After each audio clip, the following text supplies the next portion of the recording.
reporters with us, Kajal, Vajji and Prashant with us to tell us the latest moves.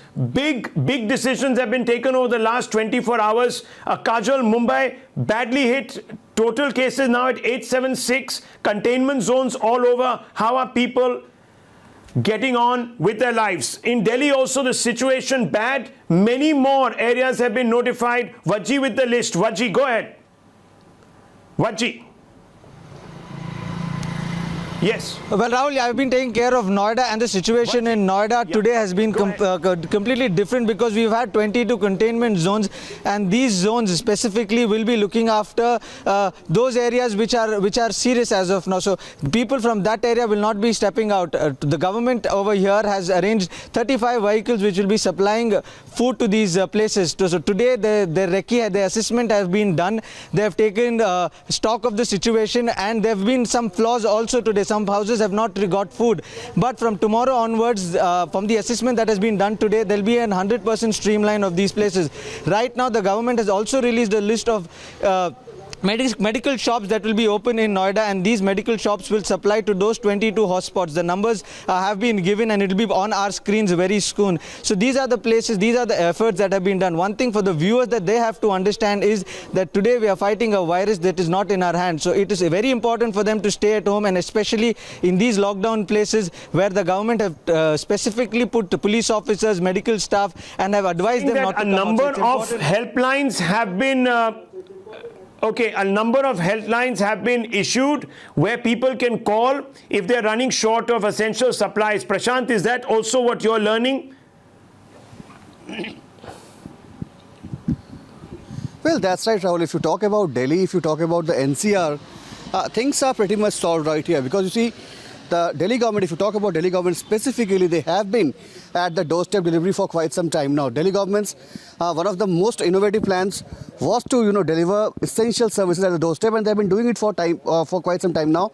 At a time when they have sealed 25 hotspots in the national capital, they are bringing all the experience into practicability there, and they are now delivering everything quite literally on the doorsteps of people in the national capital. Now, if you talk about the cases, the total cases in Delhi, Rahul, stands at 720, which is 51 that has been checked in the past 24 hours. 51 new cases in the past 24 hours.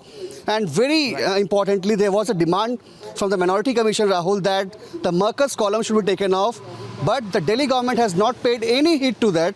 They have retained the column. And if I can talk about the numbers there, of the 720 cases, 430 alone are the cases related to Marcus. So this is the number that stands today in the national capital.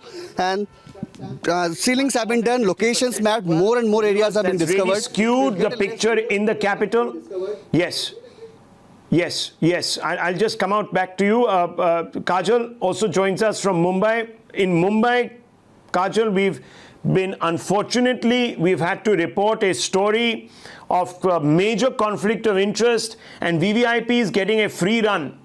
We are being told that the BJP is now going to raise the story that Times Now has reported with the governor of the state, because it is quite clear now that political influence was used to benefit a top family, the Vadhavan family, that is under the scanner for involvement in certain cases of malfeasance, of financial malfeasance, and they've got a free. But that apart, how is Mumbai coping with the containment?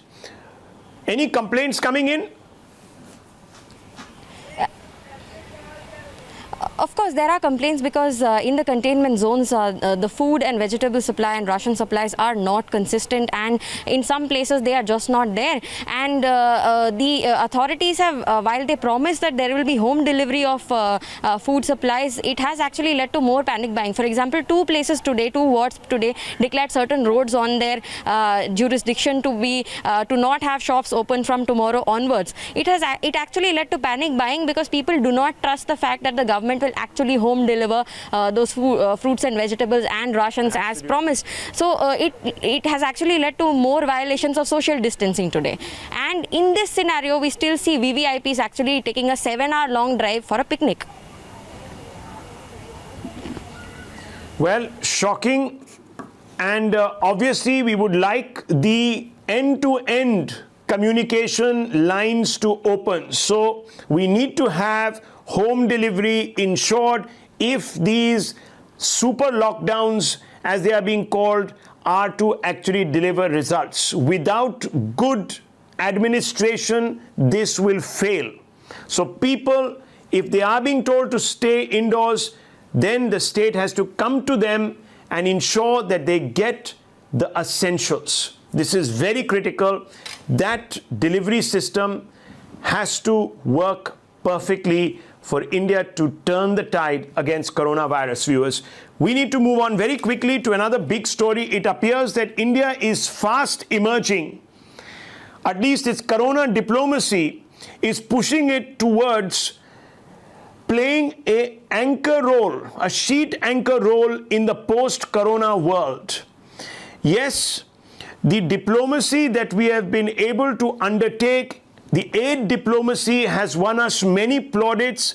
Kanwal Sibal, former Foreign Secretary of India, joins us for more on this. This is very, very important, Kanwal Sibal, because China, that was trying to build so much goodwill for itself, has found itself being hit by a backlash. But India, in comparison, getting a large number of plaudits from some of the nationalist leaders of the world, from United States, Brazil, Australia. This is very good optics. Yes, indeed. You know, unlike China, which has supplied defective test kits and their masks haven't worked and have been rejected in Holland and in Spain and in other countries, India is supplying much needed hydrochloroquine, which is in short supply internationally, and we are producing 80% of this medicine, which shows that it can help in the treatment of coronavirus. And we've behaved as genuine international partners in this very difficult situation by making an adjustment between our own national requirements as well as international requirements. This is how it should be, because India itself is short of many kinds of medical equipment and medical inputs, whether they are APIs or testing kits or PPEs or whatever. So it's not as if we are totally auto-sufficient with regard to these things. So there has to be a very cooperative approach. And the manner in which Prime Minister Modi has taken this decision by ensuring that we are enough in terms of our own domestic needs, we ramp up our domestic production, and at the same time meet the needs of our strategic partners, whether it's the United States or our neighboring countries, etc., etc. But the other important thing in this is that now the world is going to realize that the pharmaceutical policies that India has pursued and its patent policies that India has pursued actually are beginning to provide service to the entire world, because we are producing these generic drugs at very low cost and in large quantities, and we can meet the requirements of the international community in a crisis situation. And therefore, all these attacks on us in the past that we are not adhering to international patent regime, although we are strictly within the WTO parameters, and the attacks on us by international pharmaceutical companies, I think they are going to be dented. And also it opens up vast space for ourselves in the health sector internationally. So it's now the time for India to capitalize on all this. And I'll conclude by saying that touch wood, we seem to have done rather well for the time being in terms of controlling the virus. And it's all through democracy, all through mobilizing the public through appeals, through leadership, and not by doing the kind of things that authoritarian regimes have done. And if, considering our population of 1.3 billion, we can achieve this through a purely democratic process and achieve these remarkable results. Again, I say I hope that things will prove to be all right in the days to come. It will raise the stature of India and India's leadership and show the world that our system works, because there is this belief somehow we are disorganized, we are chaotic and what have you. But we have shown that our administrative structures are solid in place, and the administrative machinery can respond to the very heavy task that has been imposed on it. Well, Kanwal Sibal, many benefits spiraling out of this aid diplomacy. Let's hope that the goodwill continues, and so does the good luck. We leave it at that. The news are with Navika Kumar. Stay tuned.